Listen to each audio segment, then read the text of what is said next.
الحمد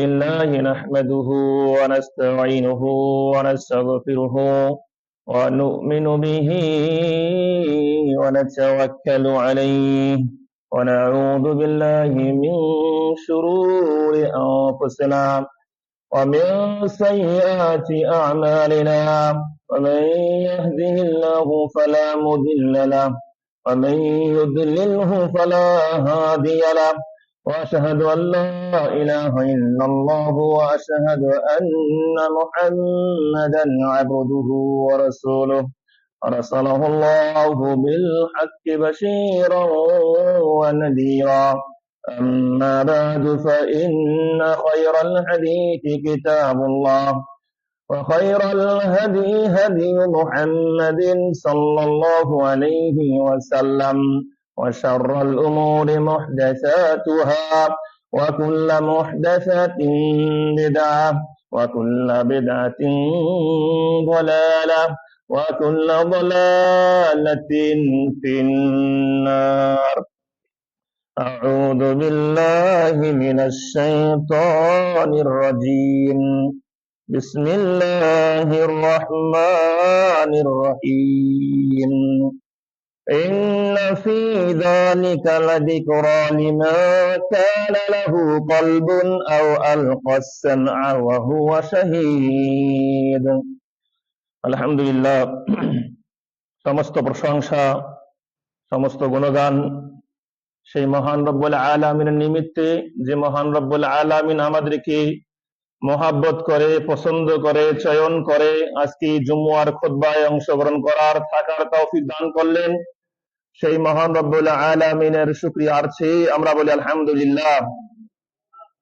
শহীদ দরুদ এবং সালাম পাঠ করি আমাদের প্রিয় হাবিব সাইয়্যিদুল আম্বিয়া সাইয়্যিদুল হারামাইন মুহাম্মদ সাল্লাল্লাহু আলাইহি ওয়াসাল্লামের প্রতি, বলি সাল্লাল্লাহু আলাইহি ওয়াসাল্লাম।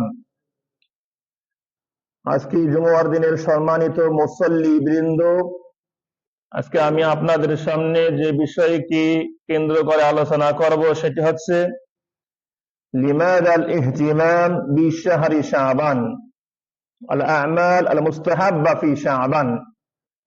শাবান মাসের গুরুত্ব কেন এতটা বেশি এবং এই শাবান মাসের গুরুত্বপূর্ণ কিছু আমল সম্পর্কে আলোকপাত করব। মা তৌফিকি ইল্লা বিল্লাহ, আলাইহি তাওয়াক্কালতু ওয়া ইলাইহি উনীব।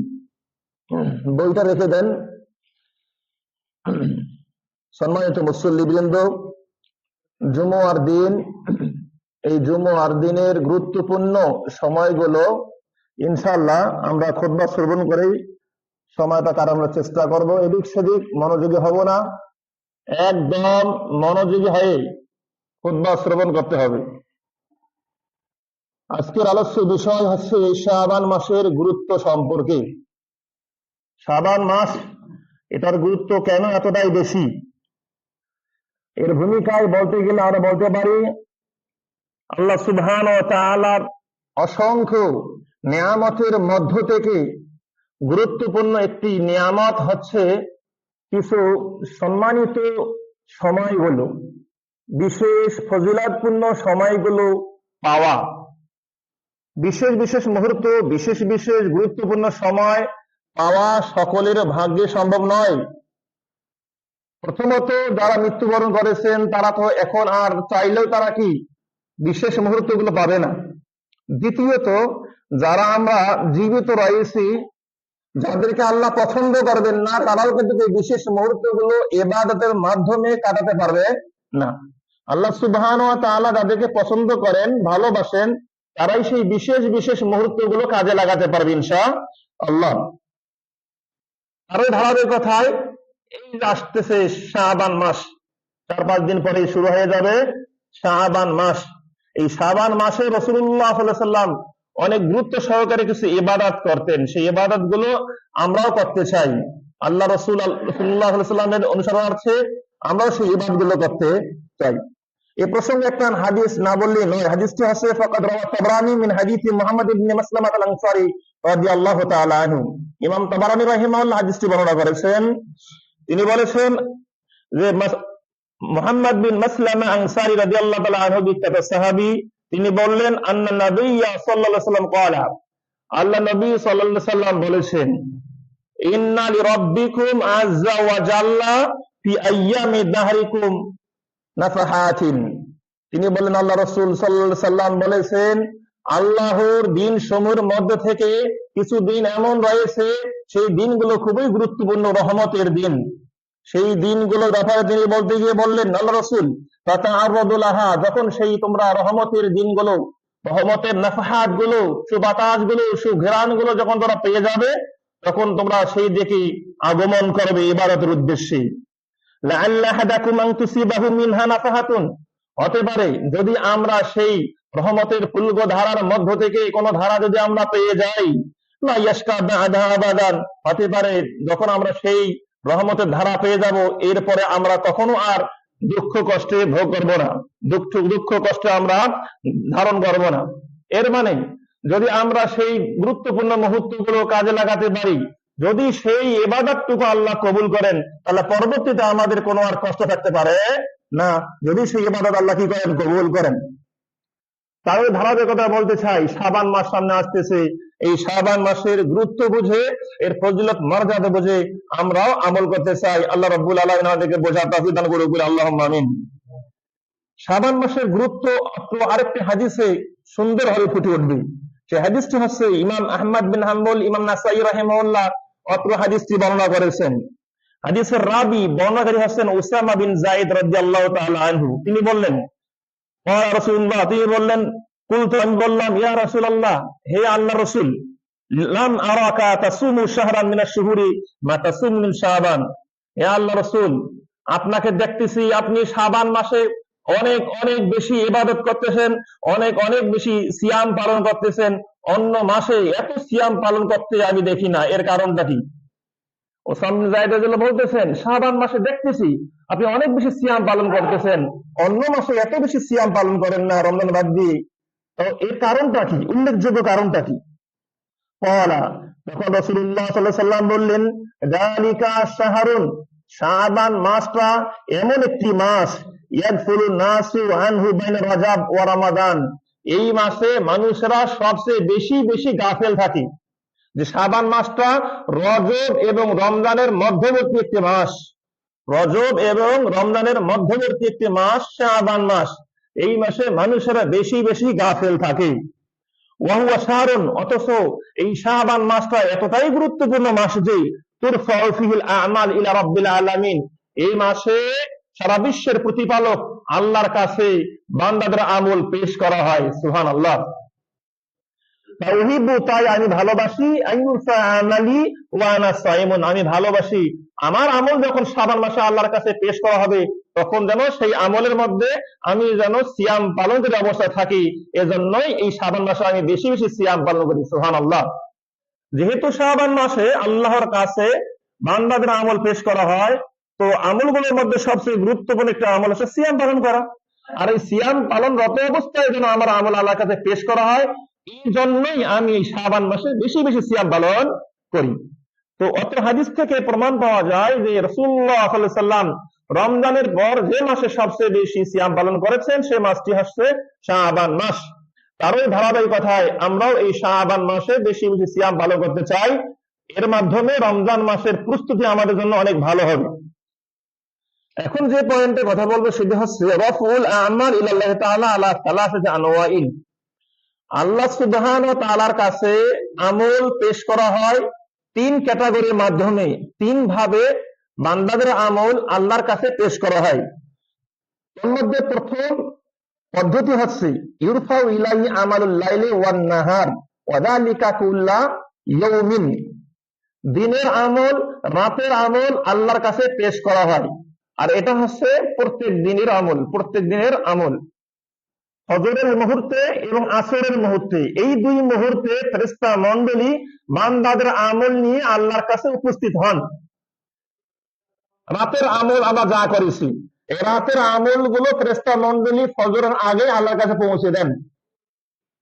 ঠিক তেমনি দিনের আমল আমরা যা করেছি, দিনের আমল গুলো আসরের আগেই ফেরেশতা মণ্ডলী আল্লাহর কাছে পৌঁছে দেন। এটা হচ্ছে প্রথম একটা পর্যায় আল্লাহর কাছে আমল পৌঁছানোর।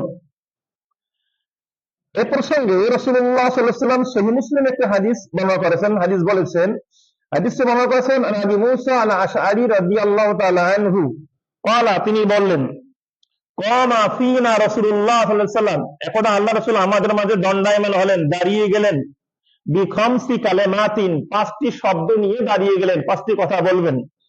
ফাকালা, অতঃপর আল্লাহ রাসূল বললেন, ইন্নাল্লাহ আযজা ওয়া জাল্লা লা ইয়ানামু, আল্লাহ রাব্বুল আলামিন ঘুমান না, ওয়ালা ইয়ানবাগি লাহু আন ইয়ানামা, আল্লাহর জন্য শোভনীয় নয় যে আল্লাহ ঘুমাবেন। যিনি সারা বিশ্ব পরিচালনা করেন, কোন মুহূর্তের জন্য তার জন্য ঘুমা উচিত নয়, শোভনীয় নয়, এজন্য আল্লাহ রাব্বুল আলামিন কি করেন না? ঘুমান না। পাশাপাশি ইয়াখফিদুল কিসতা ওয়া ইয়ারফাউহু, আল্লাহ রাব্বুল আলামিন ন্যায় নীতি ইনসাফের পাল্লাকে উঁচু নিচু করেন। এর মানে কাউকে আল্লাহ রাব্বুল আলামিন রিজিক বেশি দেন, কাউকে রিজিক আল্লাহ রাব্বুল আলামিন কম দেন।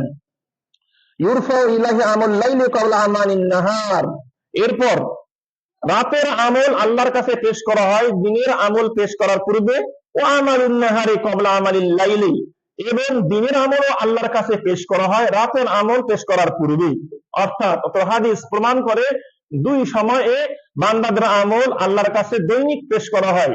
মুহূর্তগুলো হচ্ছে আসরের সময়, আরেকটি সময় হচ্ছে ফজরের সময়। দ্বিতীয়ত আমল আল্লাহর কাছে পেশ করা আরেকটা পর্যায়ে রয়েছে, সেটি হচ্ছে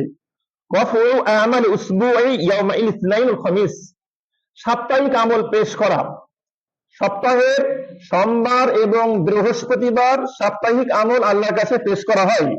এ প্রসঙ্গে সহিহ মুসলিমের আরেকটি হাদিস, নবী হুরায়রা রাদিয়াল্লাহু আনহু ক্বালা ক্বালা রাসূলুল্লাহ সাল্লাল্লাহু আলাইহি ওয়াসাল্লাম, আল্লাহ রাসূল সাল্লাল্লাহু আলাইহি ওয়াসাল্লাম বলেছেন, তুরাদুল আমাল ফি কুল্লি ইসনাইন ওয়া খামিস, প্রত্যেক সোমবার প্রত্যেক বৃহস্পতিবার বান্দাদের আমল আল্লাহর কাছে পেশ করা হয়। ফায়াগফিরুল্লাহু লিকুল্লি ইমরিইন লা ইউশরিকু বিল্লাহি শাইয়্যা, অতঃপর আল্লাহ রাব্বুল আলামিন প্রত্যেক ব্যক্তিকে ক্ষমা করেন যারা শিরক করে নাই, এমন প্রত্যেক ব্যক্তিকে আল্লাহ কি করেন? এই দুদিনে ক্ষমা করেন। ইল্লা ইমরান, তবে ওই ব্যক্তিকে আল্লাহ ক্ষমা করেন না, কানাত বাইনাহু ওয়া বাইনা আখিহি শাহনাহু, যার মাঝে এবং তার ভাইয়ের মাঝে ঝগড়া বিবাদ রয়েছে, হিংসা বিদ্বেষ রয়েছে, মন কাটাকাটি রয়েছে, কথাবার্তা হয় না, এমন ব্যক্তিকে আল্লাহ কিন্তু ক্ষমা করেন না। সাপোজ ফর এক্সাম্পল, দুই ব্যক্তির মাঝে কথাবার্তা হয় না, কয়েকদিন থাকে, ওই দুই ব্যক্তিকে আল্লাহ কখনো ক্ষমা করেন না। ওই দুই ব্যক্তি আল্লাহর কাছে ক্ষমা পাওয়ার জন্য অবশ্যই উভয়কে সংশোধন হতে হবে, উভয়কে মিলে ঝেলে থাকতে হবে, কম্প্রোমাইজ করে কি চলতে হবে যদি আমরা ক্ষমা পেতে চাই। অতঃপর আল্লাহ রাসূল সাল্লাল্লাহু আলাইহি ওয়াসাল্লাম বললেন, উতরুকু হাদাইনি হাত্তা ইয়াসতালিহা, ওই ব্যক্তিকে, যে দুই ব্যক্তি কথাবার্তা বলে না, পরস্পরে হিংসা বিদ্বেষ পুষে রাখে, ওই ব্যক্তিকে ছেড়ে দাও, ওদেরকে ক্ষমা করা হবে না যতক্ষণ না তারা আপসী মীমাংসা করে। অত হাদিস প্রমাণ করে আমরা যদি আল্লাহর কাছে ক্ষমা পেতে চাই, তাহলে কারো ব্যাপারে কোনো বিদ্বেষ পোষণ করা যাবে না, কারোর সঙ্গে কথা বন্ধ করে চলবে এমনটা করা যাবে না। দুনিয়াবি কোনো বিষয়ে কারোর সঙ্গে কথাবার্তা ত্যাগ করব, এটা হারাম, এটা করা যাবে। তবে আখিরাতের বিষয়ে কথাবার্তা বন্ধ করা যায়। মনে করেন আমার সঙ্গে এক বন্ধু চলাফেরা করে, ওই ব্যক্তি বেদাতি, ও কথা, ওর আমলে, ওর ইবাদতে অনেক বেদাত আছে, অনেক শিরক আছে, আমি সেই বন্ধুকে, সেই ব্যক্তিকে বুঝাচ্ছি যে এটা পরিত্যাগ কর, এটা করা উচিত নয়, এটা বেদাত, এটা শিরক, ও পরিত্যাগ করতেছে না। তখন আমি যদি সেই বেদাতি ব্যক্তির সঙ্গে কথাবার্তা বন্ধ করে দেই, ওই মুশরিক ব্যক্তির সঙ্গে কথাবার্তা বন্ধ করে দেই, এটা জায়েজ আছে, এটা জায়েজ, এখানে কোনো সমস্যা নাই। তবে দুনিয়াবি বিষয় কোন প্রকার কথাবার্তা বন্ধ করা জায়েজ নাই। কেউ কারোর সঙ্গে অমুক তমুক ক্ষতি করছে, এই জন্য তার কি করলাম, তার সঙ্গে কথাবার্তা ত্যাগ করলাম, এটা জায়েজ কি নাই। আখিরাতের বিষয়ে, দ্বীনি বিষয়ে বেদাত করতেছেন, শিরক করতেছেন, অমুক করতেছেন, তার সঙ্গে মিশলে আমার একদম দ্বীন ইসলাম নষ্ট হয়ে যাবে, ধ্বংস হয়ে যাবে, এক্ষেত্রে তার সঙ্গে কথাবার্তা এড়িয়ে চলা, কথাবার্তা বন্ধ করা, এটা জায়েজ, এখানে কোনো সমস্যা নাই। বলছিলাম আমল আল্লাহর কাছে পেশ করে কয়েকটা ক্যাটাগরিতে, কয়েকটা পদ্ধতিতে। একটু আগে আলোচনা করলাম, দৈনিক আসর এবং ফজরের সময় আল্লাহর কাছে বান্দাদের আমল পেশ করা হয়। 2 নম্বর, সাপ্তাহিক সোমবার বৃহস্পতিবার বান্দাদের আমল আল্লাহর কাছে পেশ করা হয়। 3 নম্বর, রফু সানাবিয়্যু ফি শাহরি শাবান, শাবান মাসে বাৎসরিক আমল আল্লাহর কাছে পেশ করা হয়। শাবান মাসে বাৎসরিক আমল আল্লাহর কাছে পেশ করা হয় যে শাবান মাস ইনশাআল্লাহ 4-5 দিনের মধ্যে কি আমাদের সামনে আল্লাহ যদি হায়াত তৈয়বা দান করেন আমরা ইনশাআল্লাহ পেয়ে যাব। কেমন করে নবী সাল্লাল্লাহু আলাইহি ওয়াসাল্লাম, যেমনটা আল্লাহ নবী আগের হাদিসে বলেছেন, যে হাদিসটা একটু আগে বলেছিলাম, যে হুয়া শাহরুন, শাবান মাসটা এমন মাস, তুরফাউ ইলাইহিল আমাল, যে মাসে আল্লাহর কাছে বান্দাদের আমল পেশ করা হয়ে থাকে। সুতরাং এটি প্রমাণিত হচ্ছে শাবান মাসের গুরুত্ব কেমন বেশি। আর যেহেতু শাবান মাসে আল্লাহর কাছে আমল পেশ করা হয়, বান্দাদের আমল পেশ করা হয়, সেহেতু আমাদেরকে যেন যখন আল্লাহর কাছে আমাদের আমল পেশ করা হবে সেই মুহূর্তটা যেন ইবাদতমূলক মুহূর্ত হয়, আর সেটা হচ্ছে সিয়ামরত অবস্থায়। সিয়ামরত অবস্থায় যেন আমাদের আমলগুলো আল্লাহর কাছে পেশ করা হয়, সেই চেষ্টায় আমরা করব। আল্লাহ সুবহানাহু ওয়া তাআলা আমাদেরকে বোঝার তৌফিক দান করুক, বলি আল্লাহুম্মা আমিন। এখন আমরা জানবো লিমাদা খুসসা সিয়াম। আল্লাহ রাসূল সাল্লাল্লাহু আলাইহি ওয়াসাল্লাম অনেক ইবাদত বাদ দিয়ে এই বিশেষ করে শাবান মাসে কেন সিয়াম এত বেশি বেশি রাখতেন। এর উল্লেখযোগ্য কারণের ব্যাপারে উলামায়ে কেরাম বলেছেন, লিআন্না সিয়াম ইউকিদুল জাওয়ারিহা মিন গাফলাতিহা। কারণ সিয়াম এমন একটি ইবাদত, যে ইবাদতের মাধ্যমে বান্দাদের গাফলাতি থেকে তাদেরকে সজাগ করা হয়। বান্দারা গাফলাতি ছিল, গাফিলতির মধ্যে ছিল, এখন সে সিয়ামের মাধ্যমে সে চাঙ্গা হয়ে গেল, তার শারীরিক অবস্থা ভালো হয়ে গেল। আপনারা আমরা দেখবো দীর্ঘদিন সিয়াম না রাখতে রাখতে আমাদের শরীর যেন ভারী হয়ে গেছে। যখন এই নফল সিয়াম শুরু করে দেবে তখন আমাদের শরীর কি হয়ে যাবে, চাঙ্গা হয়ে যাবে, ইবাদতের মনটা ফিরে পাবে। তাই এই কারণেই এই সিয়ামের কথা বলা হয়েছে হাদিসগুলোতে। ফাতাকুনু ফি আহসানি হালি ওয়া আকমালিহা ইনদা রাফিল আমাল। সুতরাং সিয়াম রাখার মাধ্যমে সুন্দরভাবে পরিপূর্ণতার সহিত আল্লাহর কাছে আমলগুলো কি পৌঁছে যাবে ইনশাআল্লাহ। পাশাপাশি আমরা চেষ্টা করব এই শাবান মাসে বেশি বেশি আমল করা প্রসঙ্গে। কারণ শাবান মাসে যখন আমরা বেশি বেশি আমল করতে পারবো, এর মাধ্যমে দেখা যাবে এর প্রভাবটা রমজান মাসের খুশুখুজুর মধ্যে পৌঁছবে। রমজান মাস আসতেছে, যে মাসে বেশি আমল করতে হয়, যে মাসে আমল করা আল্লাহ বেশি পছন্দ করেন, তো সেই মাসের আগ থেকে যদি আমরা আমল শুরু করে দেই, এতে করে কি হবে, আমাদের প্র্যাকটিস হয়ে যাবে। শাবান মাসে প্র্যাকটিস শুরু করে দিলাম, আমরা অভ্যস্ত হয়ে গেলাম, এর পরবর্তী রমজান মাসে আমরা সুন্দরভাবে আল্লাহর ইবাদত করতে পারবো। আপনি যে হঠাৎ করে ডাইরেক্ট সরাসরি রমজান ইবাদত শুরু করে দেন, তেমনটা ভালো লাগবে না, মন বসবে না, অলসতা আসবে। সুতরাং এই অলসতা কাটানোর জন্যই রাসূলুল্লাহ সাল্লাল্লাহু আলাইহি ওয়াসাল্লাম, সাহাবায়ে কেরাম, সালফে সালিহিন সবাই এই শাবান মাসকে যত্ন সহকারে ইবাদত বন্দেগীতে তারা মশগুল থাকতেন, ব্যস্ত থাকতেন। তারই ধারাবাহিকতা আমাদের উচিত। আমরা যেহেতু সালফে সালিহিনদের আমল ফলো করি, আমরাও শাবান মাসে বেশি আমল করতে চাই, আমল করার মাধ্যমে রমজানের পরিপূর্ণ প্রস্তুতি নিতে চাই। আল্লাহ আমাদের সকলকে কবুল করুক, বলি আল্লাহুম্মা আমিন। আনা আহাদুস সালাফ, বিখ্যাত একজন সালাফ, বিখ্যাত একজন সালাফ, সাহাবী অথবা তাবী, এমন কেউ বলেছেন, রজব শাহরুজ জারঈ, রজব মাস যে চলে গেল, বা রজব মাসের মধ্যে যে আমরা রয়েছি এখনো, এই যে রজব মাস যে চলতেছে, এই রজব মাসটা হচ্ছে শাহরুজ জারঈ, শস্য রোপণ করার মাস। এই মাসে আমরা কি করব, শস্য রোপণ করব, বীজ রোপণ করব। ওয়া শাবান শাহরুস সাকঈ, আর শাবান মাস আসতেছে সামনে, এই শাবান মাসে সেই শস্যে সেই বীজের মধ্যে কি করতে হয়, পানি দিতে হয়। ওয়া রমাদান শাহরুল হাসাদ, আর রমজান মাস হচ্ছে শস্য কাটার মাস, শস্য কাটার মাস। তাহলে এই কথা থেকে বোঝা যাচ্ছে রজব, শাবান এবং রমজান, এই 3 মাসের গুরুত্ব আল্লাহর কাছে অনেক বেশি। এক মাসে রজব মাসে আমরা বীজ বুনবো, বীজ বপন করব, এই শাবান মাসে আমরা কি করব, সেখানে পানি সেচ দেব, এবং রমজান মাসে আমরা কি করব, ফসল উৎপাদন করব, ফসল আহরণ করব। সুতরাং এখান থেকে বোঝানো হয়েছে যে এই 2 মাস, প্রথম রজব শাবান আমরা পরিপূর্ণ প্রস্তুতি নেব, এবং রমজান মাসে সুন্দরভাবে আমরা কি করব, আমল করব। যদি আমরা শাবান মাসে আমল না করি, তাহলে কিন্তু রমজান মাসে সুন্দরভাবে আমল আমাদের জন্য সম্ভব হবে না। কারণ আমাদের কি রক্ত মাংসে গঠিত আমাদের বডি, সুতরাং এই বডিকে কি করতে হবে, ইবাদতের মাধ্যমে চালু রাখতে হবে। আল্লাহ রাব্বুল আলামিন আমাদেরকে বোঝার তৌফিক দান করুন, বলে আল্লাহুম্মা আমিন। কানা আহাদুহুম, সালফে সালিহিনদের মধ্যে এমনও কিছু ব্যক্তি ছিলেন, ইদা দাখালা শাবান, যখন শাবান মাস প্রবেশ করত, সেই সালফে সালিহিনগণ, সাহাবী তাবীগণ, তারা কি করতেন, আগলাকা হানুতাহু ইস্তিদাদান লিরমাদান, তখন তাদের দোকানপাট, দুনিয়াবি কর্মকাণ্ড একদম বন্ধ করে দিতেন, বন্ধ করে দিয়ে রমজানের জন্য তারা প্রস্তুতি নিতেন ইবাদত করার মাধ্যমে। এমন ইতিহাস কি তারা নজির সৃষ্টি করে দিয়ে গেছেন। মানে রমজান মাসে ইবাদত করতে হবে, এই জন্য আগে থেকে তার দোকানপাট বন্ধ, দুনিয়া দিয়ে কাজকর্মকে বন্ধ করে দিয়ে একদম কি করতেছেন, প্রস্তুতি নিচ্ছেন। তো এইভাবে আমাদেরও করা উচিত। রমজান মাস, বিশেষ করে রমজান মাস, সেখানে দুনিয়াবী কাজকর্মটি কমিয়ে দিয়ে আখিরাতি কাজকর্ম বেশি করতে পারি, দ্বীনি কাজকর্ম বেশি করতে পারি, সালাত সিয়াম কোরআন তেলাওয়াত বেশি করতে পারি, সেই চেষ্টা আমাদেরকে আগে থেকে নিতে হবে। আগে থেকে আপনাকে আমাকে প্রস্তুতি নিতে হবে। প্রত্যেকটা কাজে আমরা প্রস্তুতি নেই, বিশেষ করে দুনিয়াবী কোনো কাজ করতে গিয়ে আমরা একদম ভালো করে প্রস্তুতি নেই। আখিরাতের কাজ করতে গিয়ে যে আমাদেরকে আগে থেকে প্রস্তুতি নিতে হবে, সে সম্পর্কে আমরা অনেকটাই একদম কি গাফেল থাকি। এমনটা হলে চলবে না। আল্লাহ রাব্বুল আলামিন আমাদের সকলকে রমজান মাসের জন্য শাবান মাসে পরিপূর্ণ প্রস্তুতি নিয়ে, শাবান মাসে পরিপূর্ণ ভালো করে ইবাদতের মাধ্যমে প্র্যাকটিস করে, অনুশীলন করে রমজান মাস সুন্দর হয়ে যেন আমরা কাটাতে পারি। আল্লাহ সেই তৌফিক দান করুক বলে আল্লাহুম্মা আমিন। এখন সংক্ষিপ্ত পরিসরে জানবো আল আমাল আল মুস্তাহাব্বাতু ফি রমাদান। রমজান মাসে কোন কোন আমল আমরা করতে পারি বা কোন কোন আমল করা মুস্তাহাব, ভালো। আউয়ালান, প্রথম লেভেলে, প্রথম স্টেপে যে কথাগুলো বলবো সেটি হচ্ছে আকাতু হাদিল আমাল ওয়া আহাম্মুহা সালামাতুল কলব। সর্বপ্রথম আপনাকে আমাকে যে আমলটার প্রতি বেশি গুরুত্ব দিতে হবে সেটি হচ্ছে সালামাতুল কলব। আমাদের হৃদয়কে, আমাদের অন্তরকে পাপ মুক্ত রাখার চেষ্টা করতে হবে, হিংসা বিদ্বেষ মুক্ত রাখার চেষ্টা করতে হবে, অন্তরকে একদম রিফ্রেশ করতে হবে, একদম পরিচ্ছন্ন রাখতে হবে।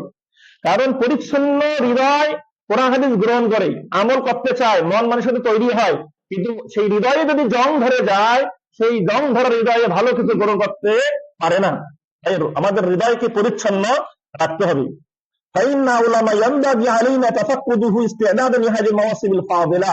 কারণ এই যে গুরুত্বপূর্ণ মৌসুম গুলো রয়েছে, গুরুত্বপূর্ণ ইবাদতের সিজন গুলো রয়েছে, রমজান মাস, শাবান মাস, এই মাসে ইবাদত বেশি বেশি করার জন্য আমাকে প্রথমে যে কাজটি করতে হবে, অবশ্যই অন্তরকে, হৃদয়কে পরিচ্ছন্ন রাখতে হবে, পরিষ্কার করতে হবে, সালামাতুল কলব রাখতে হবে।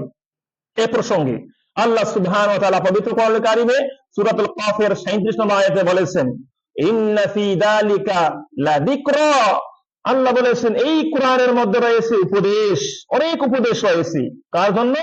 লিমান কানা লাহু কলবুন, যার দেহের মধ্যে কলব রয়েছে, আত্মা রয়েছে, সে আত্মার জন্য রয়েছে এই কোরআনের জন্য রয়েছে উপদেশ। যে ব্যক্তি একদম গভীর ভাবে, সুন্দর ভাবে, মনোযোগ সহকারে তার শ্রবণ শক্তিকে একদম নিবদ্ধ করে, অর্থাৎ এই কোরআন যখন আমরা সুন্দরভাবে, গভীর ভাবে, মনোযোগ সহকারে শুনবো, বোঝার চেষ্টা করব, তখনই আমরা সেই উপদেশ গ্রহণ করতে পারবো। তবে তখন যদি আমাদের হৃদয় থাকে কলুষিতা যুক্ত, ময়লা যুক্ত, আবর্জনা যুক্ত, হিংসা যুক্ত, তখন কিন্তু সেই অন্তর ভালো কিছু গ্রহণ করবে না। এজন্য আগে আমাদের যে কাজটা করতে হবে সেটি হচ্ছে অন্তর পরিষ্কার রাখতে হবে, পরিচ্ছন্ন রাখতে হবে। এই অত্র আয়াতের ব্যাখ্যায় বলতে গেলে একটা হাদিস পেশ করতে হয়, সেটা হচ্ছে বুখারী মুসলিমের একটা হাদিস। রাসূলুল্লাহ বলেছেন, আলা, সাবধান জেনে রাখো, ইন্না ফিল জাসাদি মুজগাতান, শরীরের মধ্যে একটা মুজগা রয়েছে, একটা গোস্ত পিণ্ড রয়েছে। ইদা সলুহাত, যখন সেই গোস্ত পিণ্ড কি থাকে, ঠিক থাকে, সলুহাল জাসাদু কুল্লু, তখন সমস্ত বডি ঠিক থাকে, সমস্ত শরীর ঠিক থাকে। ওয়াইদা ফাসাদাত, শরীরে ওই গুরুত্বপূর্ণ গোস্ত পিণ্ড যদি নষ্ট হয়ে যায়, ফাসাদাল জাসাদু কুল্লু, তখন সমস্ত শরীর নষ্ট হয়ে যায়। আলা, জেনে রাখো, ওয়াহিয়াল কলব, সেটি হচ্ছে অন্তর, হৃদয়। অর্থাৎ আমাদের দেহের মধ্যে যে হৃদয় রয়েছে, অন্তর রয়েছে, কলব রয়েছে, এটা যদি নষ্ট হয়ে যায়, এটা যদি পচে যায়, তখন ভালো কথা ভালো লাগবে না, ইবাদত করতে ভালো লাগবে না, মন চাবে না, সালাত করতে ভালো লাগবে না, সিয়াম পালন করতে ভালো লাগবে না, কোরআন তেলাওয়াত করতে ভালো লাগবে না, কোনো কিছু ভালো লাগবে না। তাই আগে হৃদয় পরিষ্কার করতে হবে, হৃদয়কে পরিচ্ছন্ন করতে হবে। সেটি প্রথম লেভেল আমাদেরকে আমল করার মাধ্যমে। আগে হৃদয় পরিষ্কার করে এরপর আমরা আমল করার চেষ্টা করি। আল্লাহ আমাদেরকে বোঝার তৌফিক দান করুক, বলি আল্লাহুম্মা আমিন। এই প্রসঙ্গে ইবনে রাজাব হাম্বলী রাহিমাহুল্লাহ, বুখারী শরীফের আরেকজন অন্যতম ব্যাখ্যাকার ইবনে রাজাব হাম্বলী রাহিমাহুল্লাহ, তিনি বলেছেন, কালিমাতু জামিআতাল লিসালাহি হারাকাতি ইবনে আদম ওয়া ফাসাদিহি, বনি আদমের কখন তার আমল নষ্ট হয়ে যায়, কখন তার আমল ভালো হয়, এই কথা বলতে গিয়ে তিনি বললেন, আন্না যালিকা কুল্লাহু বিহাসবি সালাহিল কলবি ওয়া ফাসাদিহি, যখন তার হৃদয় ভালো থাকে তখন সেই বনি আদম ভালো কাজ করতে মন চায়। যখন তার হৃদয় নষ্ট হয়ে যায়, পচে যায়, কলুষতা যুক্ত হয়ে যায়, তখন তার হৃদয়টা ভালো কাজ গ্রহণ করে না। ভালো কাজ গ্রহণ করতে চায় না। এই কারণেই আপনাকে আমাকে যে কাজটা করতে হবে, অন্তরকে আগে পরিশোধন করতে হবে, অন্তরকে আগে রিফাইন করতে হবে, রিফ্রেশ করতে হবে, তবেই আমাদের ভালো কাজগুলো ভালো লাগবে, তখনই আমাদের ভালো কাজ বেশি বেশি করতে মন চাবে। তাই আমরা আগে হৃদয়কে পরিচ্ছন্ন করার চেষ্টা করি। আল্লাহ আমাদের সকলকে বোঝার তৌফিক দান করুক বলে আল্লাহুম্মা আমিন। শাবান মাসের অন্যতম আমল সেটি হচ্ছে দ্বিতীয়তম, সেটা হচ্ছে মিন আকাতি হাদি আমাল আইদান আল ইকসারু মিনাস সিয়াম। আপনাকে আমাকে বেশি বেশি শাবান মাসে সিয়াম পালন করতে হবে। যেহেতু শাবান মাসের পরের মাসটা কি সিয়ামের মাস, শাহরুস সিয়াম বলা হয় থাকে, সিয়ামের মাস। যে মাসে বেশি সিয়াম পালন করতে হয়, এই বেশি সিয়াম পালন করার আগে আপনাকে অভ্যস্ত হতে হবে সেই সিয়ামেই, সেই রোজায় আপনাকে অভ্যস্ত হতে হবে। আপনি ডাইরেক্ট প্রথম লেভেলেই রমজানের সিয়াম রাখলে আপনার জন্য অনেক কষ্ট করা হয়ে যাবে, অনেক কষ্ট করা হয়ে যাবে। হয়তোবা সিয়াম পালন করতে অনেক কষ্ট লাগবে, নয়তোবা সিয়ামের যে হক গুলো রয়েছে, যে হক গুলোর মাধ্যমে আপনাকে সিয়াম পালন করতে হয়, সেই হক অনুযায়ী আপনি সিয়াম পালন করতে পারবেন না। এই জন্য আপনাকে শাবান মাসে প্রথমত বেশি বেশি সিয়াম পালন করতে হবে, যেমনটা রাসূলুল্লাহ আমাদেরকে সেটা সেই দিক নির্দেশনা দিয়ে গেছেন। এই প্রসঙ্গে রাসূলুল্লাহ সাল্লাল্লাহু আলাইহি ওয়াসাল্লামের অনেকগুলো হাদিস রয়েছে। ফাকাদ কানা নাবিয়্যু ইকসিরু মিনাস সিয়াম বিশাহরি শাবান। আল্লাহ নবী সাল্লাল্লাহু আলাইহি ওয়াসাল্লাম শাবান মাসে বেশি বেশি সিয়াম পালন করতেন, রোজা পালন করতেন। এর মধ্যে কয়েকটি হাদিস। ফানা আয়েশা রাদিয়াল্লাহু আনহা, আয়েশা রাদিয়াল্লাহু আনহা থেকে বর্ণিত, ক্বালা, তিনি বললেন, কানা আহাব্বাশ শুহুর ইলা রাসূলিল্লাহ আয়াসুমু শাবান। আল্লাহর রাসূলের কাছে প্রিয় মাস হচ্ছে একটা মাস শাবান মাস, যে শাবান মাসে রাসূলুল্লাহ সিয়াম পালন করতেন। সুম্মা ইয়াসিলু বিরমাদান, এই শাবান মাসের সিয়ামের পরে আল্লাহ রাসূল রমজানের সিয়ামকে শুরু করতেন, অর্থাৎ শাবান মাসে রাসূলুল্লাহ বেশি বেশি সিয়াম পালন করতেন। এরপর রমজান মাসে তো কি টানা এক মাস সিয়াম পালন করতেই হয়। হাদিসটি আবু দাউদ এবং আলবানী রাহিমাহুল্লাহ হাদিসটিকে সহিহ ঘোষণা করেছেন। দ্বিতীয়ত আরেকটি হাদিস, আন উম্মে সালমা রাদিয়াল্লাহু আনহা, উম্মে সালমা রাদিয়াল্লাহু আনহা থেকে বর্ণিত, ক্বালা, তিনি বললেন, মা রাআইতু রাসূলুল্লাহ সাল্লাল্লাহু আলাইহি ওয়াসাল্লাম ইয়াসুমু শাহরাইনি মুতাতাবিআইনি ইল্লা শাবান ওয়া রমাদান। উম্মে সালমা রাদিয়াল্লাহু বললেন, আমি রাসূলুল্লাহকে দেখিনি টানা 2 মাস সিয়াম পালন করেছেন, এমনটা দেখিনি, তবে দেখেছি শাবান এবং রমজান। এখানে দেখেন, উম্মে সালমা রাদিয়াল্লাহু আনহা রাসূলুল্লাহর স্ত্রী, তিনি বলতেছে টানা 2 মাস রাসূলুল্লাহকে সিয়াম পালন করতে দেখেছি। এর মানে শাবান মাসেও কি তিনি 30 দিন সিয়াম পালন করেছেন? জি না, শাবান মাসে সবচেয়ে বেশি সিয়াম পালন করেছেন রমজানের পর। রমজানে তো 1 মাসে সিয়াম পালন করতে হয়, এরপর যে মাসে সবচেয়ে বেশি সিয়াম পালন করেছেন সে মাসটি হচ্ছে শাবান মাস। আরবেদের একটা নিয়ম ছিল, যখন কোনো কাজ বেশি করে তখন তারা কি বলতো, যে পুরো কাজটা তারা করেছেন। মনে করেন রমজান মাসের সিয়াম, শাবান মাসের সিয়াম তারা 20 দিন বা 25 দিন রাখতেন, তখন তারা কথায় কথায় বলতেন যে পুরো শাবানে যেন আমি কি করলাম, সিয়াম পালন করলাম। আধিক্য বোঝানোর জন্য তারা এই কথাগুলো কি করতেন, বলতেন। অত্র হাদিসে আমাদেরকে শিক্ষা দেয় যে আমরা শাবান মাসে বেশি বেশি সিয়াম পালন করবো, যেমনটা রাসূল করেছেন, সাহাবায়ে কেরাম করেছেন, তাবিঈগণ করেছেন, তাবিঈগণ করেছেন। আল্লাহ সুবহানাহু ওয়া তাআলা আমাদেরকেও শাবান মাসের প্রথম থেকে বেশি বেশি সিয়াম পালন করার তৌফিক দান করুক বলে আল্লাহুম্মা আমিন। আমাদের অনেক ব্যক্তি বলে খুব কষ্ট, এই সেই, যে সময় অনেক কষ্ট সহ্য করতে হবে আখিরাতে, পরকালে যেখানে অনেক কষ্ট, অনেক আযাব, সেই আযাব থেকে বাঁচার লক্ষ্যে দুনিয়ার এই সামান্য কষ্ট সহ্য করা কি আমাদের জন্য উত্তম নয়? অবশ্যই উত্তম। সুতরাং সেই পরকালে যেন ভালো থাকা যায়, পরকালে ভালো থাকার জন্য দুনিয়ায় সামান্য কষ্ট করা যেতেই পারে। আল্লাহ সুবহানাহু ওয়া তাআলা আমাদের সকলকে এই দুনিয়াতে ইবাদতের মাধ্যমে আল্লাহকে খুশি করা তৌফিক দান করুক বলি আল্লাহুম্মা আমিন। হাদিসটি সহিহ তিরমিজি এবং সাহিহুল আলবানী রাহিমাহুল্লাহ। ফি সহিহ বুখারী আন আয়েশা রাদিয়াল্লাহু তাআলা আনহা, বুখারী শরীফে আরেকটি হাদিস রয়েছে এই শাবান মাসের সিয়াম প্রসঙ্গে। ক্বালাত, আয়েশা রাদিয়াল্লাহু আনহা বললেন, কানা রাসূলুল্লাহ সাল্লাল্লাহু আলাইহি ওয়াসাল্লাম ইয়াসুমু, আল্লাহ রাসূল সাল্লাল্লাহু আলাইহি ওয়াসাল্লাম শাবান মাসে সিয়াম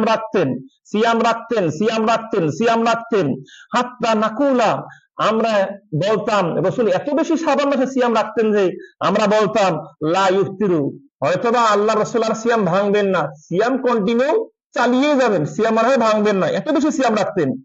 ওয়াইফতিরু, আবার কখনো কখনো দেখা গিয়েছে তিনি শাবানের সিয়াম ভাঙতেন, সিয়াম রাখতেন না।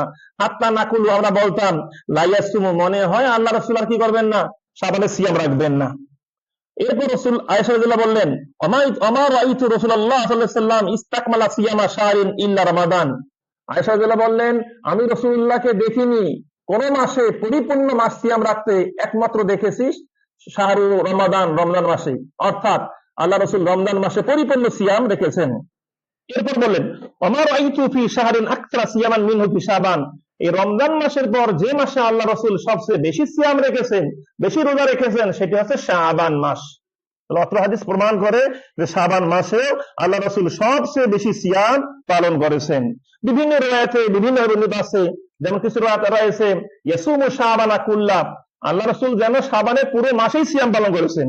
আরেকটা riwayat আছে কানা ইয়াসুমু শাবানা ইল্লা কলিলান, শাবানের শুধুমাত্র কয়েকটি সিয়াম আল্লাহ রাসূল বাদ দিয়েছিলেন, এর মানে সবচেয়ে বেশি সিয়াম রেখেছেন শাবান মাসে। রমজানের পরে যে মাসটি শাবান, এই শাবান মাসে বেশি সিয়াম রেখেছেন। এখন কিছু কিছু রিওয়ায়াতে বলা হয়েছে, আয়েশা যে বললেন যে আল্লাহ রাসূল সিয়াম রাখতেন না এমনকি ভাবতাম আর মনে হয় আল্লাহ সিয়াম রাখবেন না।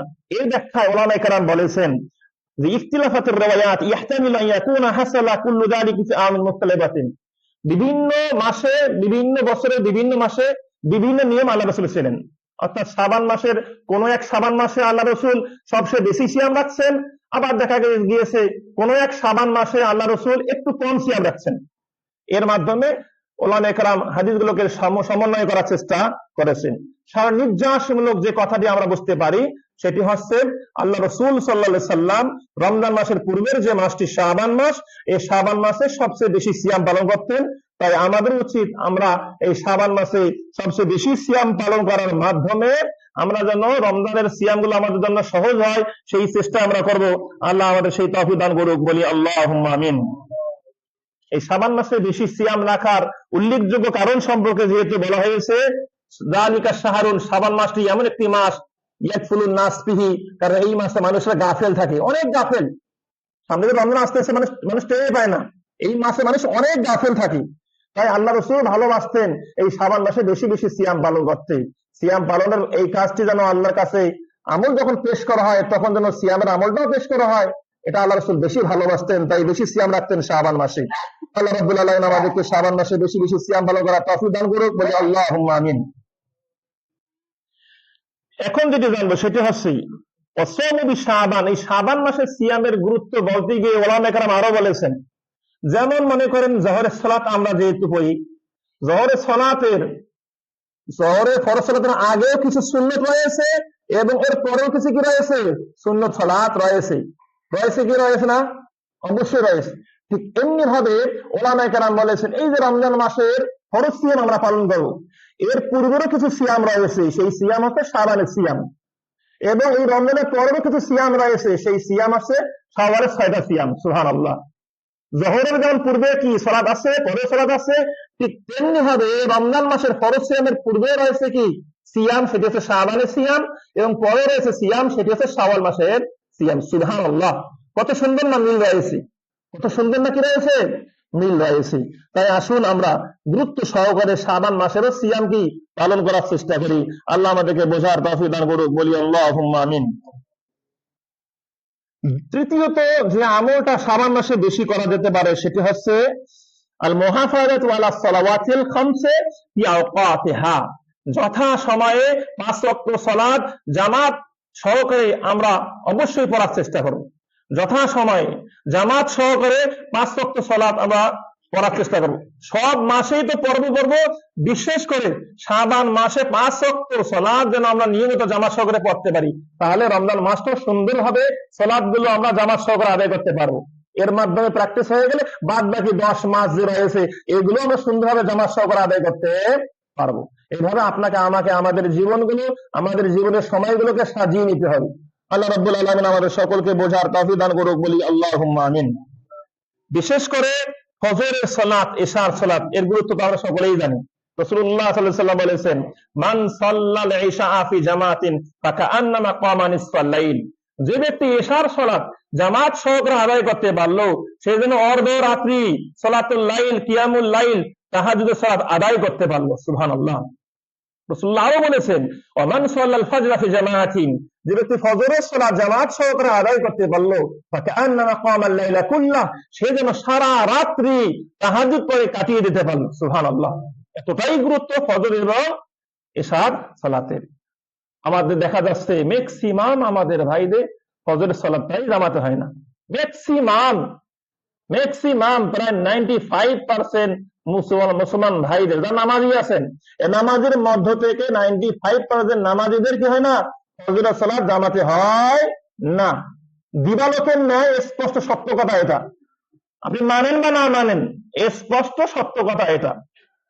ইসলামিক ফাউন্ডেশনের গবেষণা অনুযায়ী বাংলাদেশে নামাজির সংখ্যা, বাংলাদেশের মুসলমানদের নামাজি সংখ্যা শতকরা 2%। শতকরা কয় পার্সেন্ট? 2%, মানে 100 জনের মধ্যে 2 জন নামাজ পড়ে। এক সময় জরিপ করা হয়েছিল, এখন মনে করেন 3% ধরলাম।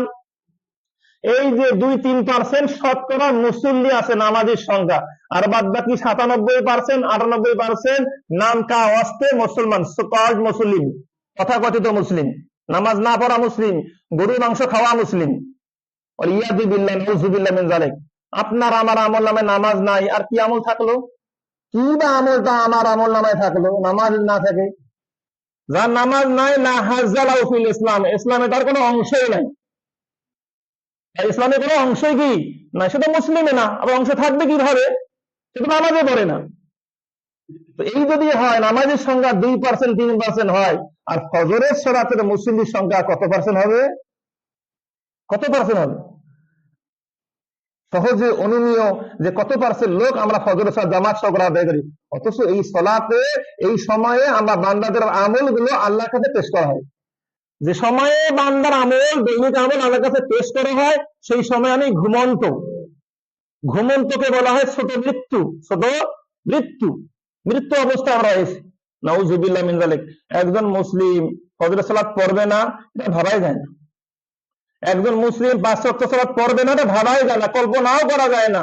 সে কি মুসলিম আদৌ আছে কি নাই? আল্লাহ আমাদের সকলকে হেদায়েত দান করুক, বলি আল্লাহুম্মা আমিন। বলছিলাম শাবান মাসে গুরুত্বপূর্ণ আমল সম্পর্কে। প্রথম আমল বলছিলাম অন্তরকে পরিচ্ছন্ন রাখতে হবে, সালামাতুল কলব, হৃদয়কে পরিচ্ছন্ন রাখতে হবে। দ্বিতীয় আমল বলছিলাম শাবান মাসে বেশি বেশি নফল সিয়াম পালন করার চেষ্টা করতে হবে। তৃতীয় যে আমলটা বলছিলাম সেটি হচ্ছে জামাত সহকারে সালাত আদায়ে আমাদেরকে যত্নবান হতে হবে। চতুর্থত যে আমলটার কথা বলবো সেটি হচ্ছে কিরাতুল কোরআনুল কারীম, কোরআনুল কারীম তেলাওয়াত করা, কোরআন তেলাওয়াত করা। পৃথিবীতে এমন কোন কিতাব নাই, বই নাই, যে বইয়ের একটা হরফ 1 লাইন 2 লাইন 5 লাইন পড়লে নেকি রয়েছে। এক্সেপশনাল কোরআন তেলাওয়াত করা। কোরআন তেলাওয়াতে একটা নেকি করলে 10 নেকি, সুবহানাল্লাহ। কত নেকি থেকে আর বঞ্চিত হচ্ছি, কত নেকি থেকে আর বঞ্চিত হচ্ছি, যারা দৈনিক বা দিনে বা মাসে বছরে কোরআনের দিকে চোখ তুলে তাকাই না আমরা, অথচ আমাদের চোখটা কিন্তু ঠেকেই মোবাইলের দিকে তাকায়। কোন ঘন্টা কোন মিনিটে মনে হয় আমাদের মিস হয় না মোবাইলের দিকে তাকাইতে। কিন্তু ভাবা যায় আমরা মুসলিম, আমাদের চোখ একবারও কি আমাদের কোরআনের দিকে পড়ে না? এর মানে কোরআন অনেকে আমরা কি জানিও না, শিখিও নাই। এখন অনেক আছে এমন যে কোরআন শিখিও নেই আমরা।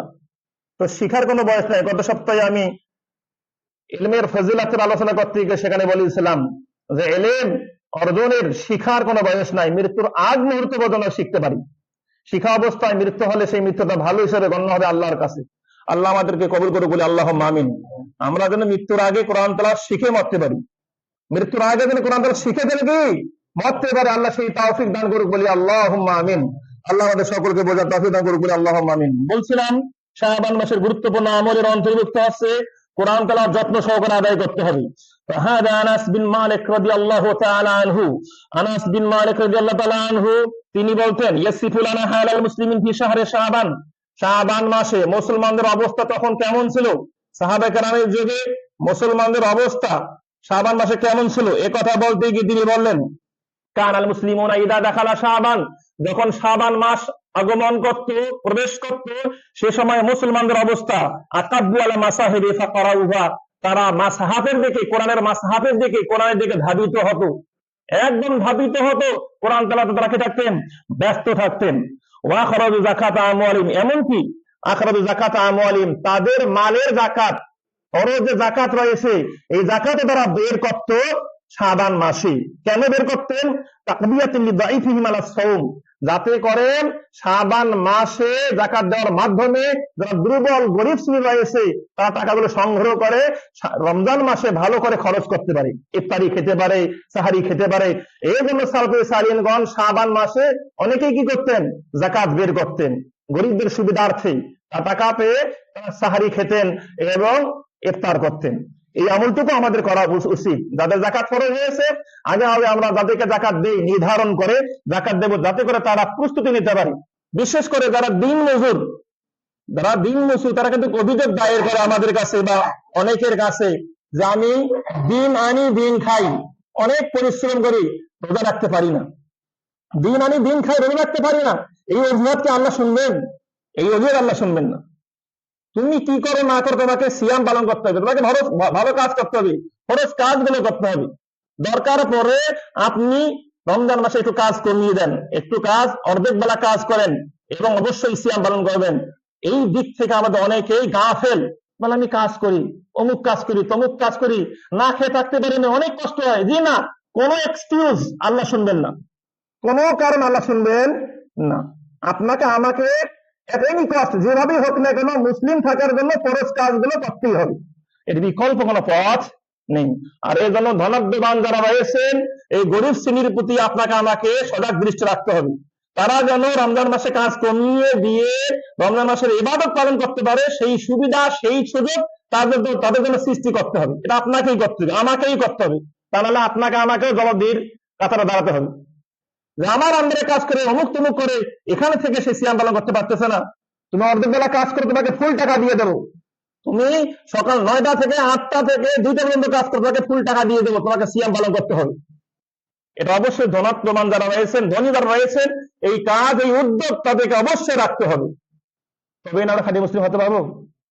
আল্লাহ আমাদের সকলকে বোঝার তৌফিক দান করুক, বলি আল্লাহুম্মা আমিন। গুরুত্বপূর্ণ একটা আমল সেটি হচ্ছে পঞ্চম একটা আমল, সেটি হচ্ছে সিলাতুল আরহাম ওয়াল ইসলাহ বাইনান নাস। আত্মীয়তার সম্পর্ক অবশ্যই বজায় রাখতে হবে, মানুষদের মাঝে সংশোধন করে দিতে হবে। আত্মীয়তার সম্পর্ক বজায় রাখা খুবই গুরুত্বপূর্ণ একটা আমল। আমরা অনেক হাদিস জানি, আল্লাহ রাসূল বলেছেন লা ইয়াদখুল জান্নাতা কাত্তাতুন বা কাতিউ রাহিমিন, যে সমস্ত ব্যক্তিরা আত্মীয়তার সম্পর্ক ছিন্ন করেছে তারা জান্নাতে প্রবেশ করতে পারবে না। তাই আগে ভাগেই আপনাকে আমাকে সংশোধন হতে হবে, আত্মীয়তার সম্পর্ক অটুট রাখার জন্য যা করা প্রয়োজন তাই আপনাকে করতে হবে, যেন আত্মীয়তার সম্পর্ক নষ্ট হয়ে না যায়, ব্লাড কানেকশন নষ্ট হয়ে না যায়, প্রতিবেশীর হক যেন নষ্ট হয়ে না যায়। এই সমস্ত কাজ আপনাকে আমাকে অবশ্যই টিকে রাখতে হবে। তাই আত্মীয়তার সম্পর্ক যেন নষ্ট না হয় সেই খেয়াল আপনাকে আমাকে করতে হবে। আল্লাহ আমাদেরকে বোঝার তৌফিক দান করুক, বলি আল্লাহুম্মা আমিন।